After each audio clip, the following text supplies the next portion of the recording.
Learning spaces are the physical or virtual environments where teaching and learning take place, including indoor or outdoor spaces. According to the Journal of Learning Spaces, there are three types of learning spaces: formal, informal, and virtual. Formal learning spaces include regular classrooms, lecture halls, and laboratories. Informal learning spaces include lounges, outdoor learning areas, and multimedia sandboxes. Virtual learning spaces encompass various learning management systems, social networking sites, and online learning environments. The book Learning Spaces, edited by Diana G. Oberlinger, showcases learning space design cases from renowned American universities, such as studio classrooms, living learning spaces, information sharing spaces, and collaborative laboratories, extending learning beyond the traditional classroom to various corners of the campus. Future learning spaces are envisioned to be flexible, internet-based, seamlessly integrating formal and informal learning activities. It has attracted attention from schools and society on how to design learning spaces. With the continuous development of technology, there is a proliferation of distinctive learning spaces. We believe that learning space design should inspire learners, facilitate their learning, support collaborative learning activities, provide personalized and inclusive environments, and be flexible enough to meet ever-changing needs. The following principles constitute a high-level strategic guide for the learning space design. Sustainable. The space should be designed to be sustainable. Personalized. The space should be personalized for students and teachers. Accessible. The space should be personalized for students and teachers. Collaborative. The space should support collaboration when appropriate. Engaging. The space should support learning engagement with content, other learners, and teachers. Period28 represents a paradigm shift in education, challenging the conventional boundaries of traditional classes and classrooms. Departing from the constraints of fixed classrooms, Period28 prioritizes an active and engaged approach to learning, rooted in the belief that knowledge is best acquired through first-hand experiences and a genuine curiosity about the world. This school can be summarized by four typical characteristics. Innovative space design.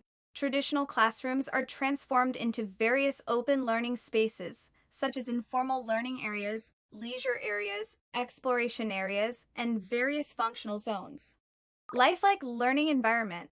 The school converts factories into workshop-style classrooms, creating new learning spaces such as water bars, campsites, labs, and caves. Active learning environment. Each student has a laptop, and the school encourages them to use the internet for learning anytime and anywhere. Students can collaborate with peers and receive assistance from teachers during the learning process. Flexible teaching organization. Students are grouped based on their learning abilities, and mixed-stage teaching is predominantly used. Students of different ages are placed in the same group for learning, playing, and living, creating a rudimentary social structure like real life. Modern library buildings need to be designed with a focus on meeting the changing needs and expectations of users while also being sustainable and adaptable to future needs. To achieve this, it is important to take essential steps such as early planning, engaging with the community to garner support, and providing human-centered services that cater to people from all walks of life.